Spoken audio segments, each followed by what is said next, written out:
2026 ஆண்டு மே மாதம் 18ஆம் தேதி வரையிலான காலப்பகுதியில் இலங்கை ரூபா அமெரிக்க டாலருக்கு நிகராக 4.8 வீதத்தினால் வீழ்ச்சியடைந்துள்ளது.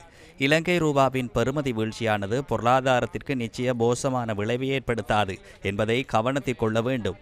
ஏனெனில் அந்த ஏற்ற இறக்கங்களில் சாதக பாதகங்கள் ஆகிய இரு பக்கங்களும் காணப்படுகின்றன. ஏதேனும் காரண சூழ்நிலைகளால் அசாதாரணமான முறையில் அல்லது எதிர்கூற முடியாதவாறு அல்லது கட்டுப்படுத்த முடியாதவாறு ஏற்படும் வழமைக்கு மாறான ஏற்ற இறக்கங்களே நாம் ஸ்திரமற்ற தன்மை என கூறுகின்றோம். அத்தகைய மாறுபாடுகள் ஏற்படுமாயின் அதுவே பிரச்சனையானது. இருப்பினும் அத்தகைய ஒரு நிலைமை ஏற்படவில்லை.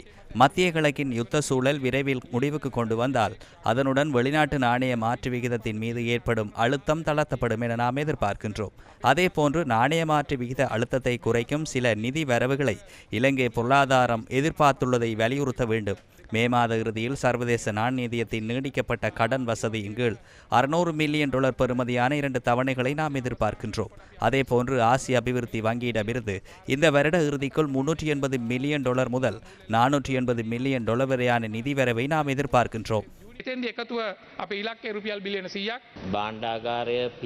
திரைசேரி நிரம்பி வழிகின்றது. அதேபோன்று நீடிக்கப்பட்ட கடன் வசதிகளிலிருந்து உலக வங்கியிடமிருந்து ஆசிய அபிவிருத்தி வங்கியிடமிருந்து பெரும்பாலான பணம் கிடைக்க உள்ளது என்ற விடயத்தை நீங்கள் இன்று முன்வைத்தீர்கள். ஜனாதிபதி மேலும் ஒரு முறை எரிபொருள் விலையை அதிகரிக்க நேரிடும் என்று கூறுவதை நாம் கண்டோம். எனவே குறிப்பாக நிரம்பி வழியும் ஒரு திரைசேரியில் பணம் இருக்கும் ஒரு தருணத்தில் எரிபொருள் விலையை அதிகரிப்பதை தடுத்து விலையை அதிகரிப்பதற்காக விலையை குறைக்கும் ஒரு நிலைக்கு செல்வதற்காக ஏன் அந்த பணத்தை பயன்படுத்திக் கொள்ளக்கூடாது? அதே போன்றுதான் மின்சார கட்டணமும்.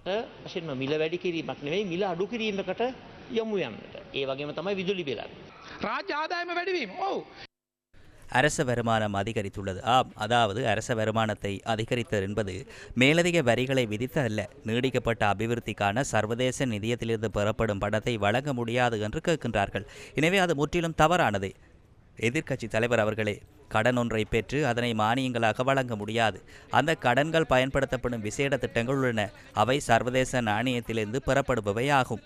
அங்கிருந்து நாம் மானியங்களுக்காக பயன்படுத்தும் திட்டத்திற்காக 240 பில்லியனை செலவிட்டுள்ளோம். ஏனையவை அபிவிருத்தி திட்டங்களாகும். அவற்றின் பலன்கள் எதிர்காலத்திலேயே கிடைக்கும்.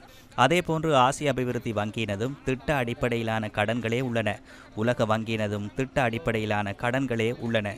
அப்படி விவேகமின்றி பணத்தை பகிர்ந்தளிப்பதை பார்க்கும்போது கடந்த காலத்தில் இதே முறையில் செய்தமையாலேயே உண்மையில் இந்த கடன் நெருக்கடிக்குள் நாடு சிக்கியுள்ளது.